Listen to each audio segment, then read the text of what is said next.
Good day, all of you. Today we are going to look in lecture 16. We are going to study about cells. Bio111 uh, Dr. Monmas Prefado University. Uh, uh, so, biology can be visualized as hierarchy. We can say that we start with atoms in elements, we go to molecules. After atoms come together, they form these molecules. Molecules are going to form cells. Cells are going to form tissues, and tissues are going to form organs and other organisms. Organs forms organisms. The organisms, when they come together, they form a population, population, the community, the ecosystem, and the biosphere. But now we are going to study cells. We are going to study cells.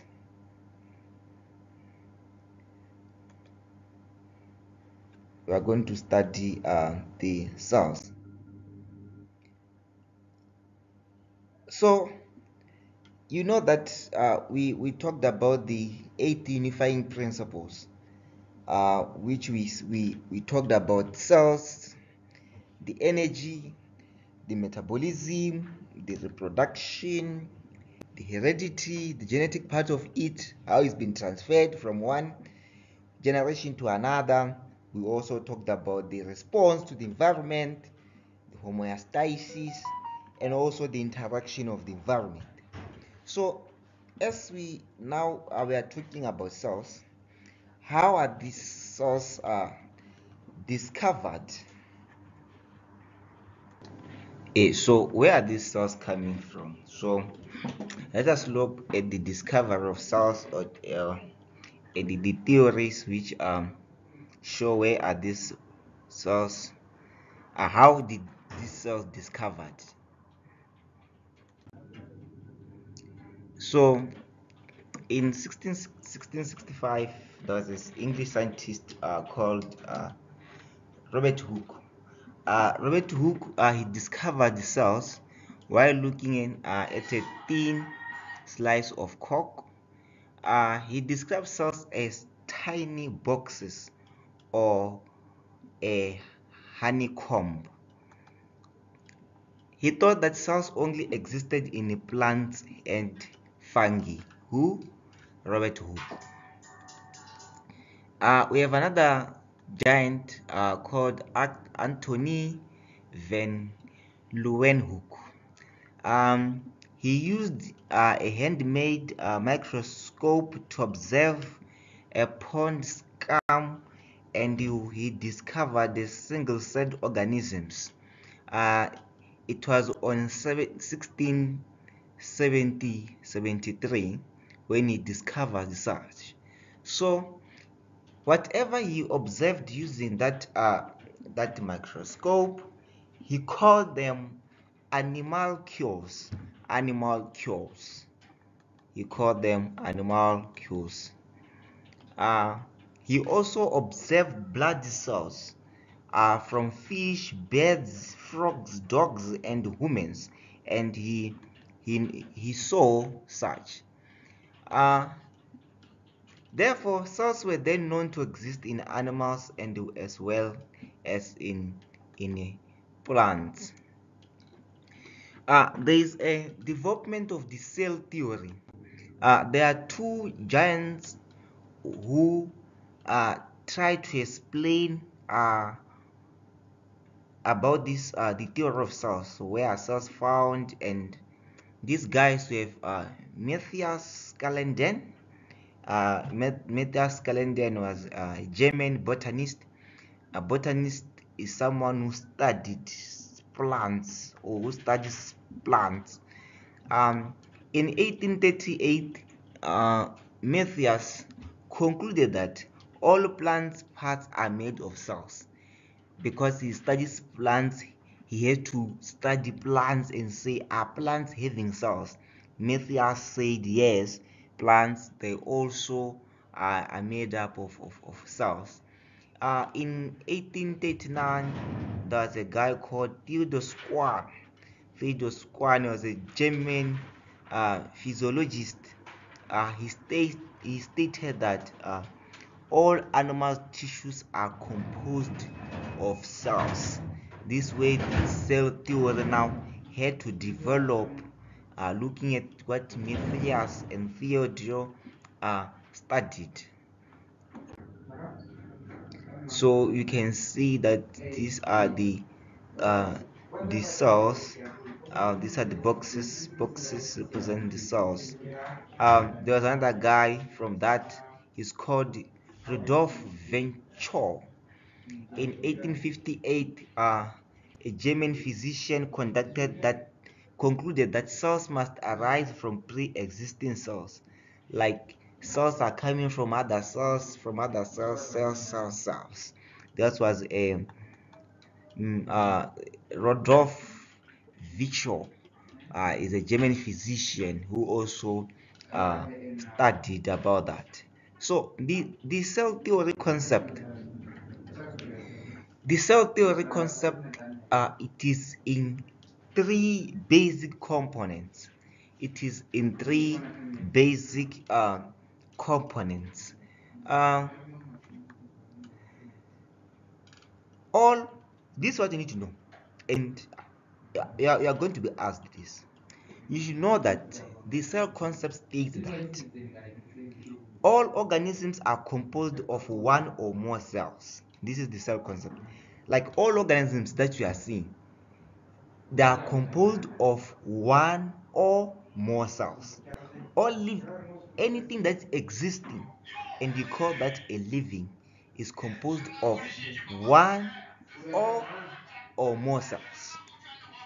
The cell is the basic unit of life in all living things. This is the cell theory.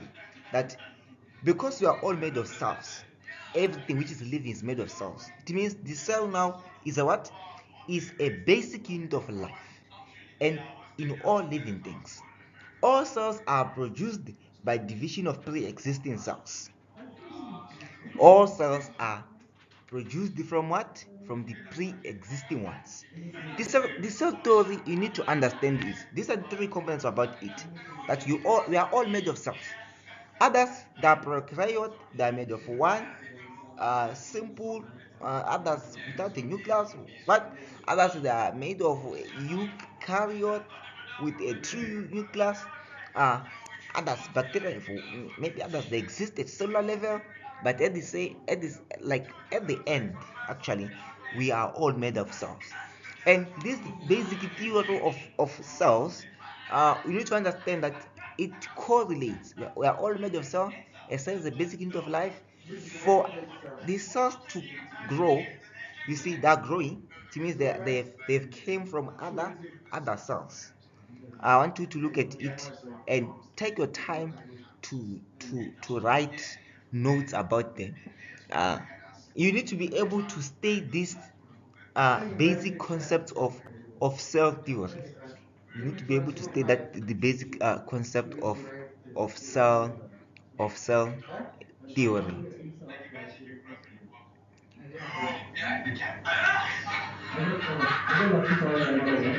So in addition of the cell theory, because of technology and because of innovation, the cell theory was expanded, and the genetical part of it was included. What you can say is that you can see whatever is moving this diagram there. That's a diagram of a gene. Cells now contain the hereditary information called the DNA, which is passed from one cell to another during cell division. This was added late or later in the cell theory, looking at the modernization of science and the innovations which we are coming across.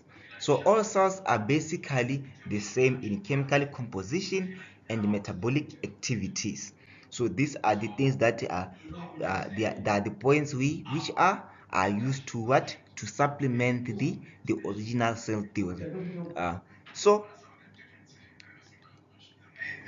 all basic chemical and physiological functions are carried out inside the cells, like in metabolism and all these other ones.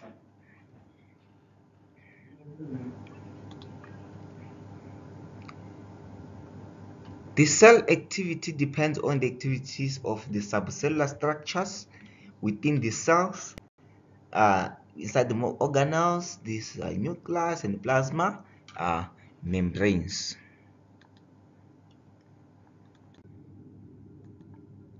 We can say that the cell is the smallest unit of an organism, and you cannot see it using your naked eye.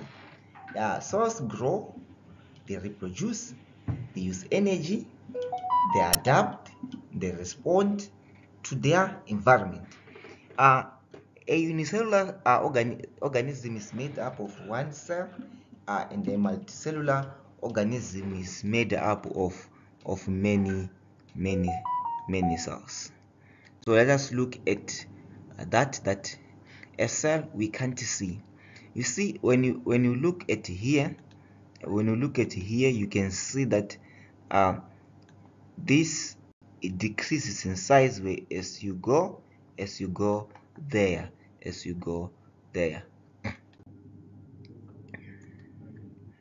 Most cells are between 2 UM and 200 micrometers. So cells are too small, as we say, that you cannot see them by your naked eye. Why can't cells be bigger or giant cells? So the cell size determines its diffusion rate.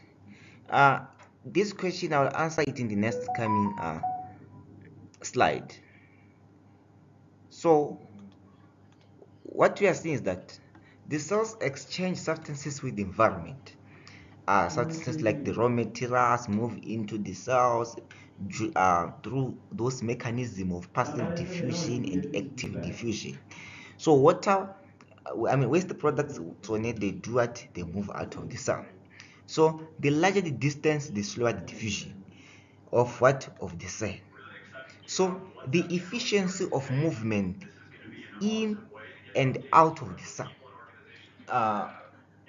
Smaller cells have a larger surface area to volume ratio. So if cells would become bigger and bigger and bigger, that means that diffusion rate was going to be slow. So cells, they grow to some certain extent, whereby now the diffusion and surface area rate is now enough to support that cells. If they grow bigger, they die. They do what? They die. Let us look at this. That look at the volume of this smaller cube. Look at the surface area and the volume. The surface area is 6, the volume is 1. Mean that the surface area to volume ratio is what? Is 6:1. Mean that the diffusion rate of this is going to be what? Is going to be high. So here is 3:1. Mean that three units are fighting to a one specific particular space. Mean that the diffusion rate of this cube is what? Is small. Look at these bigger cells. If cells were to grow bigger and bigger, that means that the diffusion rate was going to be slow, and they will be dying because they will be having less nutrients. So cells are usually small. The higher the surface area to volume ratio makes them more efficient in transporting substances. If the surface area to volume ratio is small, that means that their efficiency, they're now less efficient. In transporting what? Substances. So the rate of diffusion is affected by the surface area and volume ratio. The surface area and volume ratio affects the rate of what? The rate of diffusion. So cells are diverse. There are a lot of cells that are found in different shapes and sizes, and also they are, they are found in different organisms. Some that might be unicellular, they exist in their own. Some might be multicellular. Um, cells are found in different functions, especially multicellular. They are specialized, like the nerve cells that are going to conduct nerve impulses, like the choanocytes. The choanocytes are found in what? In the peripherals. Their duty is to do what? Is to digest cells, to digest the food. They're in a form of a badminton ball. What do you call it? Whereby they can trap, and there's flagella that prove them that there are um, mastigophora generated cells in terms of evolution. Uh, cells are divided and classified in many ways. One common classification method is the presence of or absence of a nucleus. The absence of a nucleus, cells who don't have a nucleus are called what? Prokaryotic cells, whereas those who have a nucleus are called the eukaryotic cells. In biology, U means true, karyotic means nucleus. When I say true nucleus, pro means before, karyot means nucleus. So it means before the nucleus, before the nucleus. For more information, you may contact me from at 765542517. Thank you.